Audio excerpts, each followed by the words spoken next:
In this lesson, we'll explore two key skills for confident, respectful communication. First, how to start a conversation that feels warm and genuine. Second, how to avoid causing offense by understanding and respecting cultural boundaries. Every person you meet brings a unique set of experiences shaped by 5 main areas. National experience, the country they come from. Regional experience, the part of the country they grew up in. Professional experience, the work or studies they've done and the organizations they've been part of. Social experience, the networks and workplaces they've engaged with. Personal experience, their education, travel, and life outside work. Start with national experience, ask, where are you from? Then move to regional experience. What part of your country are you from? What's it like there? For professional experience, where did you work before you worked here? In social experience, how was your last job different? And for personal experience, have you traveled or studied abroad? Listen carefully to their answers and follow up with more questions based on what they share. This not only helps you learn about the person, it shows genuine interest and builds rapport without crossing personal boundaries. Remember, small talk isn't small. It's the first step to building trust and strong professional relationships. Now it's time for the first listening. Listen to 5 conversations and decide which type of experience they are about. Conversation 1.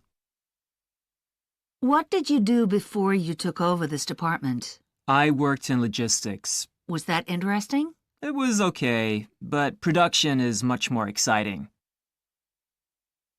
Conversation 2. Do you have any holiday booked for this summer? Yes. In fact, I just made a booking to go to Morocco. Wow! Have you been there before? Yep, I went hiking in the Atlas Mountains a few years ago. But this time we're going to surf on the Atlantic coast. Sounds good. Conversation 3. Do you mind my asking where you're from? I can't place your accent. Not at all. I'm from the Philippines. The Philippines. How often do you get back there? Oh, not enough. Conversation 4. How long have you worked in this company? Nearly 10 years, I'm afraid. And where were you before? Oh, in an entirely different business. You won't have heard of them. Oh, okay. Conversation 5. So tell me about the area around here. What should I know? Well, it's very industrialised now, as you saw on the way in from the airport. And when did it all change? About 50 years ago. Before that, it was very agricultural, mainly dairy farming. Really? A bit different now. Let's check the suggested answers for the listening practice.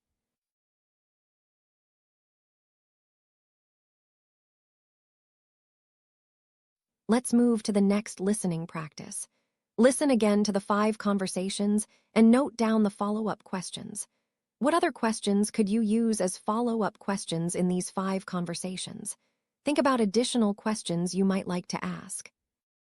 Conversation 1. What did you do before you took over this department? I worked in logistics. Was that interesting? It was okay, but production is much more exciting. Conversation 2. Do you have any holiday booked for this summer? Yes. In fact, I just made a booking to go to Morocco. Wow! Have you been there before? Yep, I went hiking in the Atlas Mountains a few years ago. But this time we're going to surf on the Atlantic coast. Sounds good. Conversation 3. Do you mind my asking where you're from? I can't place your accent. Not at all. I'm from the Philippines. The Philippines.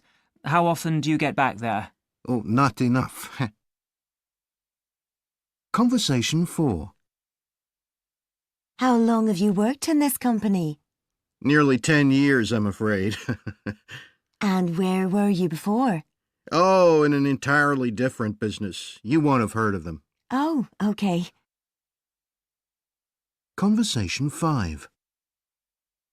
So tell me about the area around here. What should I know? Well, it's very industrialised now, as you saw on the way in from the airport. And when did it all change? About 50 years ago. Before that, it was very agricultural, mainly dairy farming. Really? A bit different now. Let's check the suggested answers for the listening practice.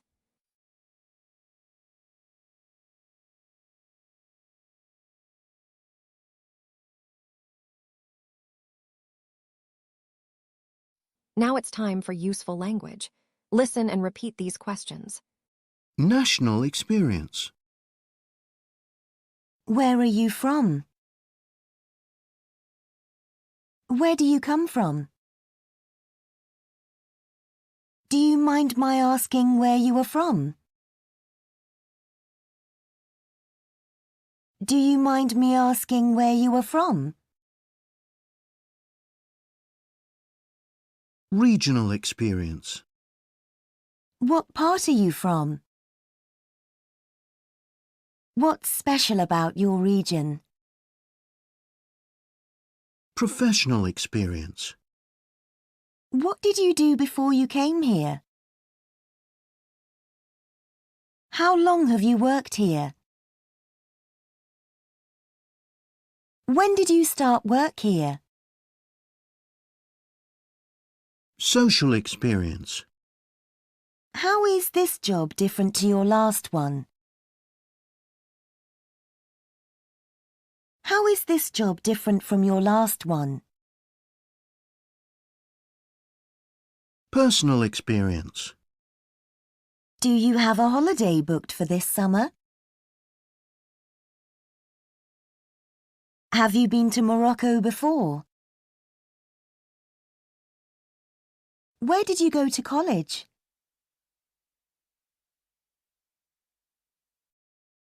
Let's move to the test yourself. Complete these sentences with one word only. Let's check the suggested answers for the test yourself.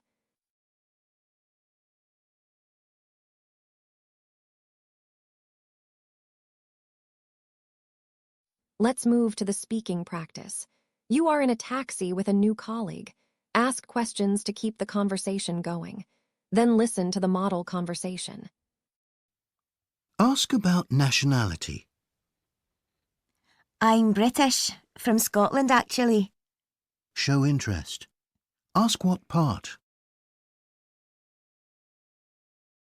I'm from Aberdeen. It's in the east of Scotland. Ask what is special about it. Oh, it's the oil capital of Scotland. It's the centre of oil and gas drilling in the North Sea. I'm working there now. Show interest. Ask what your colleague did before this job.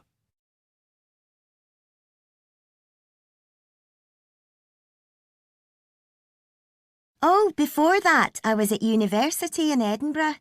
I taught engineering. Ask how it was different. Well, I was teaching students, mainly Scottish. Now I'm working with oil and gas engineers from all over the world, especially from the US. Ask if your colleague has travelled a lot. Yes, a lot. Too much, really. I was in Mexico last week and Indonesia the week before. It's exhausting. Model conversation. Where are you from? I'm British, from Scotland actually. Oh, really? What part? I'm from Aberdeen. It's in the east of Scotland. And what's special about it? Oh, it's the oil capital of Scotland. It's the centre of oil and gas drilling in the North Sea. I'm working there now. How interesting. And what did you do before this job? Oh, before that, I was at university in Edinburgh. I taught engineering. How was it different? Well, I was teaching students, mainly Scottish. Now I'm working with oil and gas engineers from all over the world, especially from the US. Have you travelled a lot? Yes, a lot. Too much, really. I was in Mexico last week and Indonesia the week before. It's exhausting. Let's move to the next part of today's lesson. In international business, words can open doors or close them. That's why it's essential to be aware of what we call cultural fault lines, sensitive topics that can create tension if handled carelessly. Just like a geological fault line can trigger earthquakes, a cultural fault line can trigger conflict. These include religious differences in a country, tensions between language communities, regional differences, political differences, differences in economic or social status, historical rivalries between neighboring countries, differences in the status of men and women. When you're visiting another country, take time to learn about these potential fault lines in advance. If you must discuss them, do so with great care and sensitivity. Respecting these boundaries helps protect your professional relationships and shows cultural awareness, a skill that is as valuable in business as any technical expertise. Now it's time for the first listening. Sonia is at a conference party in a foreign country and is chatting to a local delegate. Listen and decide. Which fault lines does she cross? Not many women here, are there? Yes, that's because this is an official occasion and partners are not invited. Oh, I see. You're from round here, are you? No, I'm from the northeast. Oh, that's the poorer part of the country, isn't it? Well, it's an economic regeneration zone and there is a lot of investment there. Personal GDP has risen by 15% in the last 5 years. Oh, I see. Do you mind if I ask you another question? I've heard there's a lot of tension between the northeast and the capital. Is that true? There was once, many years ago. The northeast wanted independence, but with the economic regeneration zones, the northeast recognizes the value of being part of this country. The government investment program in the regions is working, and that comes from the capital. Interesting. Thank you. May I get you another drink? Oh, yes, please. Thank you. Excuse me, just a moment.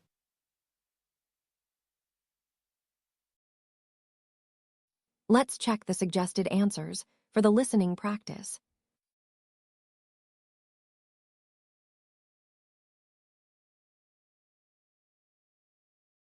Let's move to the next listening practice. Listen again to Sonia's conversation with the delegate. Answer the questions.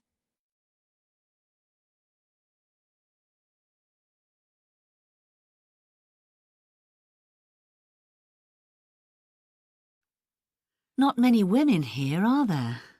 Yes, that's because this is an official occasion and partners are not invited. Oh, I see. You're from round here, are you? No, I'm from the northeast. Oh, that's the poorer part of the country, isn't it? Well, it's an economic regeneration zone and there is a lot of investment there. Personal GDP has risen by 15% in the last 5 years. Oh, I see. Do you mind if I ask you another question? I've heard there's a lot of tension between the northeast and the capital. Is that true? There was once, many years ago. The northeast wanted independence, but with the economic regeneration zones, the northeast recognizes the value of being part of this country. The government investment program in the regions is working, and that comes from the capital. Interesting. Thank you. May I get you another drink? Oh, yes, please. Thank you. Excuse me, just a moment. Let's check the suggested answers for the listening practice. How to ask about sensitive subjects. Do you mind if I ask you about the political situation? Would you mind if I asked you about the social problems here? Could I ask you a delicate question? How to avoid difficult or sensitive subjects. I'd rather not discuss it if you don't mind. If you don't mind, I'd prefer not to talk about it.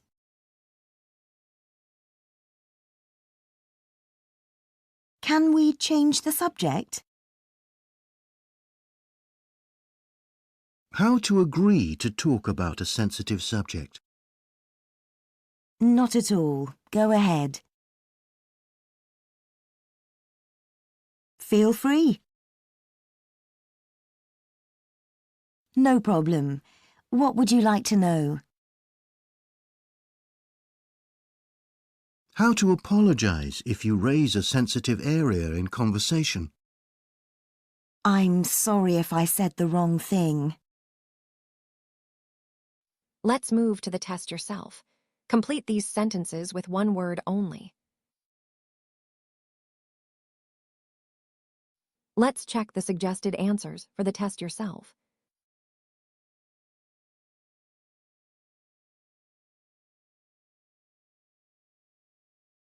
Let's move to the speaking practice. You are having a drink with John, a business partner, after work and need to find out the answers to some questions that you know may cross a cultural fault line. Ask the questions to find out what you need to know sensitively. Then listen to the model conversation. Ask John if you can ask about a sensitive subject, the political situation.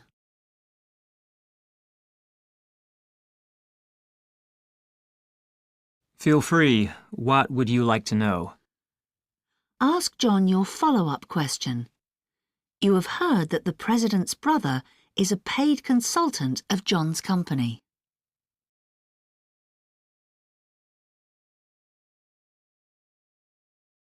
I'd rather not discuss that if you don't mind. Apologize for asking the question.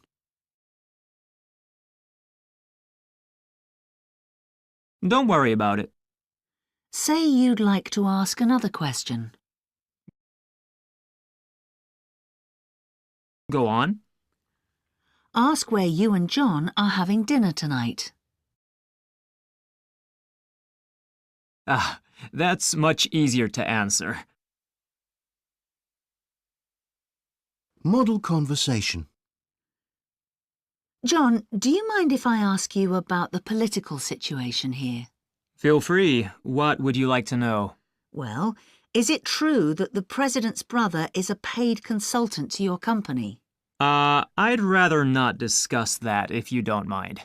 OK, I'm sorry if I said the wrong thing. Don't worry about it. Would you mind if I asked another question? Go on. Where are we having dinner tonight? That's much easier to answer. Remember, every conversation is a chance to make a positive impression. Listen closely, choose your words carefully, and keep your focus on connection, not just communication. When you combine confidence with cultural awareness, small talk stops being small. It becomes the start of something valuable.